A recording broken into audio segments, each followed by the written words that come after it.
शांति 11 दिसंबर 2023 की साकार मुरली है।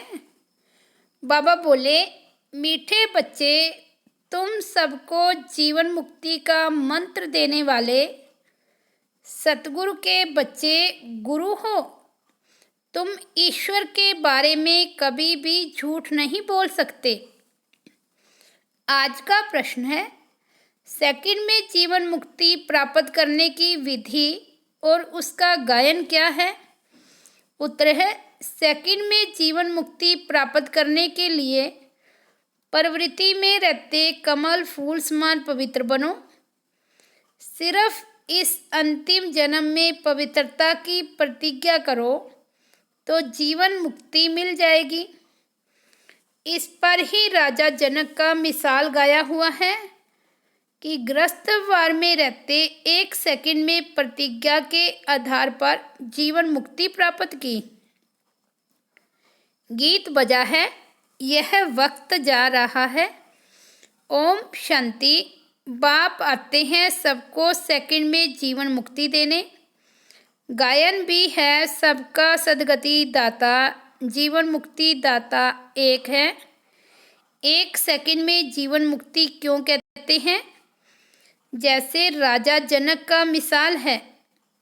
उनका नाम जनक था, परंतु भविष्य में वही अनुजनक बनता है। जनक के लिए कहते हैं कि उन्हें 1 सेकंड में जीवन मुक्ति मिली, लेकिन जीवन मुक्ति तो सतयुग त्रेता में कहेंगे। गुरु लोग कान में मंत्र देते हैं, उसे वशीकरण मंत्र भी कहते हैं। वे तो सब मंत्र देते हैं, लेकिन तुम्हें मिलता है महामंत्र, जीवन मुक्ति का मंत्र। यह मंत्र कौन देते हैं? ब्रह्मा कुमार कुमारियाँ। उन्हें यह मंत्र कहाँ से मिला? उस सतगुरु से। सर्वोत्तम तो एक ही बाप है, फिर तुम बच्चे सर्वोत्तम बनते हो। उनमें सर्वोत्तम गुरु होते हैं, तुम भी सतगुरु के बच्चे गुरु हो। गीता सुनाने वाले को भी गुरु कहा जाता है। नंबरवार तो होते ही हैं। तुम भी सत्य बोलने वाले गुरु हो। तुम कभी ईश्वर के बारे में झूठ नहीं बोलते हो। पहले पहले तो तुम पवित्रता के ऊपर ही समझाते हो कि बाप से प्रतिज्ञा करो, हम कभी भी विकार में नहीं जाएंगे। झूठ आदि न बोलना यह तो कॉमन बात है। झूठ तो बोतों से निकलती रहती है, पर यहाँ वह बात नहीं है। यहाँ है पवित्रता की बात। गृहस्थवार में रहते इस अंतिम जन्म में हम बाप से प्रतिज्ञा करते हैं कि हम कमल पुष्प समान पवित्र रहेंगे। तो यहाँ पवित्र रहने की बात है। कहेंगे यह तो बहुत ऊंच मंजिल है, यह तो हो नहीं सकता। तुम कहेंगे वाह, क्यों नहीं हो सकता? यह तो गाया हुआ है कमल फूल समान। यह दृष्टांत शास्त्रों में लिखा हुआ है। जरूर बाप ने ही ऐसी शिक्षा दी है भी भगवानोवाच या ब्राह्मणोवाच। भगवान सबको नहीं सुनाते हैं, ब्राह्मण बच्चे ही सुनते हैं। यह बात तुम्हें सबको समझानी है। मूल बात है पवित्रता की। कमल फूल समान पवित्र बनना है। जनक मिसल, वही जनक फिर अनुजनक बना। जैसे राधे अनुराधे बनती है। कोई का नाम नारायण है तो भविष्य में अनुनारायण बनता है। ये एक्यूरेट बात है, तो जो भी आते हैं उनको समझाना पड़े। सुना तो है सेकंड में जीवन मुक्ति। गृहस्थवार में रहते ऊंच पद पाया जा सकता है। हम अनुभव से कहते हैं, गपोड़ा नहीं मारते हैं। भगवानोवाच मुख्य बात समझानी है। भगवान सबका बाप है। जरूर जीवन मुक्ति दाता भी वही है। यह है प्रवृत्ति मार्ग। सन्यासियों का तो है ही निर्वृत्ति मार्ग।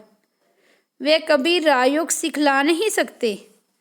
वे तो घर बार छोड़ भागने वाले हैं। वो ये ज्ञान दे नहीं सकते। ये है राजयोग। गृहस्थवार में रहते कमल फूल समान पवित्र रहना है। सत्य प्रवृत्ति मार्ग था। वाइसलेस दुनिया थी। राजाई में स्त्री पुरुष दोनों चाहिए। तो समझाना पड़ता है, हम अनुभवी हैं। गृहस्थवार में रहते कमल फूल समान पवित्र रह सकते हैं। हम जानते हैं कि पवित्र बन बाप द्वारा पवित्र दुनिया के मालिक बनते हैं। पवित्र प्रवृत्ति मार्ग था, अब तो अपवित्र प्रवृत्ति मार्ग है। यह दुनिया ही भ्रष्टाचारी है। वह श्रेष्ठाचारी दुनिया थी। रावण भ्रष्टाचारी बनाते हैं, राम श्रेष्ठाचारी बनाते हैं। आधा कल्प रावण राज्य चलता है। भ्रष्टाचारी दुनिया में भक्ति मार्ग है। दान पुण्य आदि करते रहते हैं क्योंकि भ्रष्टाचार है। समझते हैं मनुष्य जितना भक्ति दान पुण्य करेंगे तो फिर भगवान मिलेगा। भगवान की भक्ति करते हैं, कहते हैं कि आकर हमको श्रेष्ठ बनाओ। भारत श्रेष्ठाचारी था, अभी नहीं है। भ्रष्टाचारी ही श्रेष्ठाचारी बनते हैं। भारत की नई रचना की कहानी कोई जानते ही नहीं। चित्रों के द्वारा अच्छी तरह समझाया जा सकता है। ऐसे ऐसे चित्र बनाने पड़ेंगे। हर एक सेंटर पर प्रदर्शनी के चित्र होने चाहिए। बाबा डायरेक्शन देते हैं, भल लिख दे कि चित्र हमारे पास नहीं है तो बाबा डायरेक्शन देंगे, यह बनाओ, फिर सबको भेजो तो सबके पास प्रदर्शनी हो जाएगी। यह चित्र बहुत अर्थ सहित हैं। पहले पहले यह बुद्धि में आना चाहिए कि हम बाप के बच्चे हैं। भगवान है स्वर्ग रचने वाला। नरक का रचयिता है रावण। गोले के ऊपर 10 शीश वाले रावण का चित्र बना दो। स्वर्ग के गोले पर चतुर्भुज लिख भी सकते हैं। यह है राम राज्य, यह है रावण राज्य। इस समय रावण सर्वव्यापी है। वहाँ हम राम सर्वव्यापी तो नहीं कह सकेंगे। गाया भी जाता है, आत्मा परमात्मा अलग रहे बहुकाल। फिर सुंदर मेला कर दिया जब सतगुरु मिला दलाल। तो जरूर वह आएगा ना। ये हिसाब कोई भी जानते नहीं है। पहले पहले अलग हुई है देवी देवताओं की आत्माएं। यह नॉलेज है, कोई को भी समझाना है। आत्माओं का भाव तो है ना। अब है, हे आत्मा, अपने परमपिता परमात्मा का ऑक्यूपेशन बताओ। क्या नहीं जानती हो? ऐसा बच्चा तो होता नहीं जो बाप के ऑक्यूपेशन को नहीं जानता हो। बाप बैठ समझाते हैं, तुम अपने जन्मों को नहीं जानते हो, मैं समझाता हूँ। पहले पहले जो देवी देवता धर्म है वह इतने जन्म लेते हैं, तो हिसाब करो दूसरे धर्म वाले कितने जन्म लेते होंगे। सिद्ध कर बताना पड़े। मैक्सिमम इतने हैं। झाड़ वृद्धि को पाता रहता है। पहले पहले देवी देवता थे, उन्हों के ही 84 जन्म कहे जाते हैं। भारत की नॉलेज है ना। प्राचीन भारत की नॉलेज किसने दी? यह भगवान ने ही दी है। नॉलेजफुल गॉड फादर है ना। ब्रह्मा को भी नॉलेजफुल नहीं कहेंगे, श्री कृष्ण को भी नहीं कहेंगे। श्री कृष्ण की महिमा ही अलग है। यह समझने की बड़ी ही क्लियर नॉलेज है। भगवान तो सबका एक ही निराकार परमपिता परमात्मा है। वह है रचयिता। श्री कृष्ण तो है रचना। ऊंचते ऊंच भगवान तो एक है ना। सर्वव्यापी उनको कह नहीं सकते।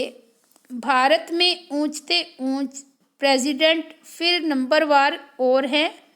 सबका ऑक्यूपेशन बताएंगे, ऐसे तो नहीं, सब एक ही हैं। हर एक आत्मा को अविनाशी पार्ट मिला हुआ है। यह सिद्ध करना है। आपस में राय कर सर्विस के प्लान बनाने हैं। परंतु जिनकी लाइन क्लियर नहीं होगी, कोई विकार होगा व नाम रूप में फंसा होगा तो यह काम हो नहीं सकेगा। इसमें लाइन बड़ी क्लियर चाहिए, रिजल्ट तो अंत में ही निकलेगी। अभी सभी नंबरवार हैं। मनुष्य कहते हैं यह व्यास भगवान ने शास्त्र बनाए। अब व्यास तो भगवान हो नहीं सकता। वास्तव में धर्म के शास्त्र हैं ही 4। भारत का धर्म शास्त्र तो है ही एक, माई बाप गीता। वर्षा उनसे ही मिलता है, माँ द्वारा बाप से वर्षा मिलता है। गीता माता का बाप है रचता, तो गीता द्वारा ही बाप ने प्राचीन सहज राजयोग की नॉलेज दी है। गीता तो भारत खंड का शास्त्र है। फिर इस्लामी का धर्म शास्त्र अपना है, बुद्ध का अपना है, क्रिश्चियन का अपना है। गीता तो है सबका माई बाप।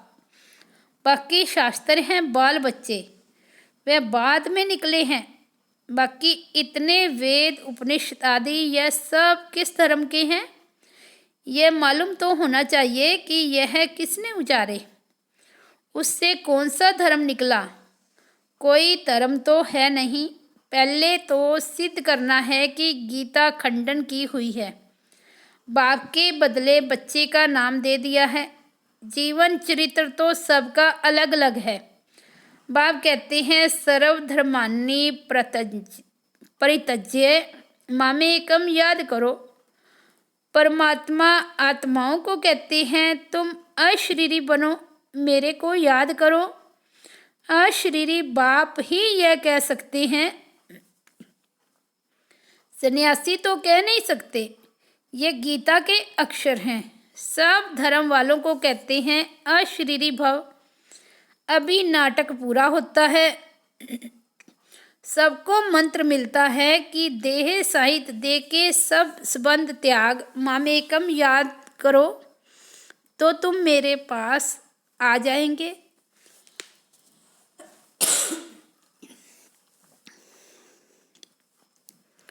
मुक्ति के बाद जीवन मुक्ति है जरूर। पद जीवन मुक्ति का है वाया मुक्ति। जो भी आते हैं सतो रजो तमो में पास करते हैं। समझाने कितनी अच्छी है, परंतु बच्चे एक कान से सुन दूसरे कान से निकाल देते हैं। वैसे हैं बहुत सहज। तुम जगह जगह पर प्रदर्शनी करो, अखबारों में भी पढ़ जाए, खर्चा कर सकते हो, भल सब सुने। अखबार में तो जरूर डालना है। बच्चों को बड़ा नशा रहना चाहिए। बाकी टाइम बहुत थोड़ा बचा है। अति इंद्रिय सुख की भासना गोप गोपियों से पूछो। गाया हुआ है यह गोपी वल्लभ के गोप गोपियाँ हैं। गोप गोपियाँ ना सतयुग में ना कलयुग में होते हैं। वहाँ लक्ष्मी देवी राधे देवी है। गोप गोपियाँ अभी हैं। गोपी वल्लभ के बच्चे पोते पोतरियाँ हैं। जरूर दादा भी होगा। दादा बाबा और मम्मा ये नई रचना हुई है संगम पर। बाप कहते हैं मैं कल्प के संगम युगे आता हूँ नई दुनिया बनाने। आज तुम ईश्वरीय संतान बने हो, फिर बनेंगे दैवी संतान, फिर क्षत्रिय वैश्य शूद्र संतान बनेंगे 84 जन्मों में। फिर साथ साथ वृद्धि भी होती रहती है। झाड़ भी पूरा कंप्लीट चाहिए। प्रलय नहीं होती है। भारत तो अविनाशी खंड है। भारत की बहुत महिमा करनी है। भारत सब खंडों में श्रेष्ठ है, विनाश कभी नहीं होता।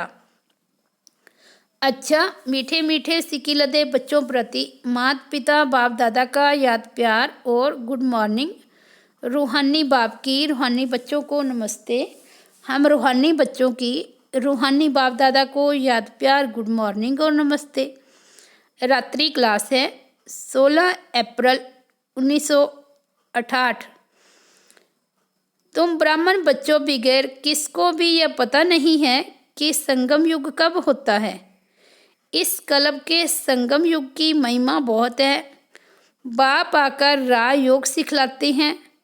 सतयुग के लिए तो जरूर संगम युग ही आएगा। है भी मनुष्य, उनमें कोई कनिष्ठ कोई उत्तम है। उनके आगे महिमा गाते हैं। आप पुरुषोत्तम हो, हम कनिष्ठ हैं।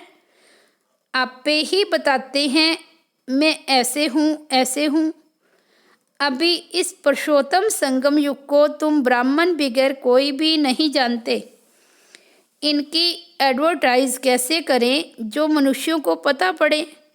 संगम युग पर भगवान ही आकर राजयोग सिखलाते हैं। तुम जानते हो हम राजयोग सीख रहे हैं। अभी ऐसी क्या युक्ति रचे जो मनुष्यों को मालूम पड़े, परंतु होगा धीरे। अभी समय पड़ा है, बहुत गई थोड़ी रही। हम कहते हैं तो मनुष्य जल्दी पुरुषार्थ करें, नहीं तो ज्ञान सेकंड में मिलता है, जिससे तुम उसी समय सेकंड में जीवन मुक्ति पा लेंगे। परंतु तुम्हारे सिर पर आधा कल्प के पाप है, वे थोड़े ही सेकंड में कटेंगे। इसमें तो टाइम लगता है। मनुष्य समझते हैं अभी तो समय पड़ा है, अभी हम ब्रह्मा कुमारियों पास क्यों जाएं। लिटरेचर से उल्टा भी उठा लेते हैं। तकदीर में नहीं है तो उल्टा उठा लेते हैं। तुम समझते हो यह पुरुषोत्तम बनने का युग है। हीरे जैसा गायन है ना, फिर कम हो जाता है। गोल्डन एज, सिल्वर एज, यह संगम युग है डायमंड एज। सतयुग है गोल्डन एज। यह तुम जानते हो। स्वर्ग से भी यह संगम अच्छा है। हीरे जैसा जन्म है। अमर लोक का गायन है ना, फिर कम होता जाता है। तो यह भी लिख सकते हो, पुरुषोत्तम संगम युग है डायमंड, सतयुग है गोल्डन, त्रेता है सिल्वर। यह भी तुम समझा सकते हो। संगम पर ही हम मनुष्य से देवता बनते हैं। 8 रत्न बनाते हैं ना, तो डायमंड के को बीच में रखा जाता है। संगम का शो होता है। संगम युग है ही हीरे जैसा। हीरे का मान संगम पर है। योग आदि सिखलाते हैं जिनको स्पिरिचुअल योग कहते हैं, परंतु स्पिरिचुअल तो फादर ही है। रूहानी फादर और रूहानी नॉलेज संगम पर ही मिलती है। मनुष्य जिनमें देह अहंकार है वे इतना जल्दी कैसे मानेंगे। गरीब आदि को समझाया जाता है। तो यह भी लिखना है संगम युग इज डायमंड, उनकी आयु इतनी। सतयुग गोल्डन एज, तो उनकी आयु इतनी। शास्त्रों में भी स्वास्तिका निकालते हैं। तो तुम बच्चों को भी यह याद रहे तो कितनी खुशी रहे। स्टूडेंट्स को खुशी होती है ना। Student life is the best life. यह तो सोर्स ऑफ इनकम है। यह है मनुष्य से देवता बनने की पाठशाला। देवताएं तो विश्व के मालिक थे, यह भी तुमको मालूम है। तो अथाह खुशी होनी चाहिए। इसलिए गायन है अति इंद्रिय सुख। गोपी वल्लभ के गोप गोपियों से पूछो। टीचर अंत तक पढ़ाते हैं तो उनको अंत तक याद करना चाहिए। भगवान पढ़ाते हैं और फिर भगवान साथ भी ले जाएंगे। पुकारते भी हैं लिबरेटर गाइड, दुख से छुड़ाओ। सतयुग में दुख होता ही नहीं। कहते हैं विश्व में शांति हो। बोलो आगे कब थी, वे कौन सा युग था, किसको पता ही नहीं है। राम राज्य सतयुग, रावण राज्य कलयुग, यह तो जानते हो ना। बच्चों को अनुभव सुनाना चाहिए। बस क्या सुनाऊं दिल की बात। बेहद का बाप बेहद की बादशाही देने वाला मिला, और क्या अनुभव सुनाऊं। और कोई बात ही नहीं। इन जैसी खुशी और कोई होती ही नहीं। कोई को भी किसी से रूठकर वास्तव में घर में नहीं बैठना चाहिए। यह जैसे अपनी तकदीर से रूठना है। पढ़ाई से रूठा तो क्या सीखेंगे। बाप को पढ़ाना ही है ब्रह्मा द्वारा। तो 1-2 से कभी रूठना नहीं चाहिए। यह है माया। यज्ञ में असुरों के विघ्न तो पड़ते हैं ना। अच्छा, मीठे मीठे सिकिलदे बच्चों प्रति माता पिता बाप दादा का याद प्यार और गुड नाइट। रूहानी बच्चों को रूहानी बाप की नमस्ते। हम रूहानी बच्चों की रूहानी बाप दादा को याद प्यार गुड नाइट। धारणा के लिए मुख्य सार। फर्स्ट पॉइंट है, बाप जो सुनाते हैं वे एक कान से सुन दूसरे से निकालना नहीं है। ज्ञान के नशे में रह अति इंद्रिय सुख का अनुभव करना है।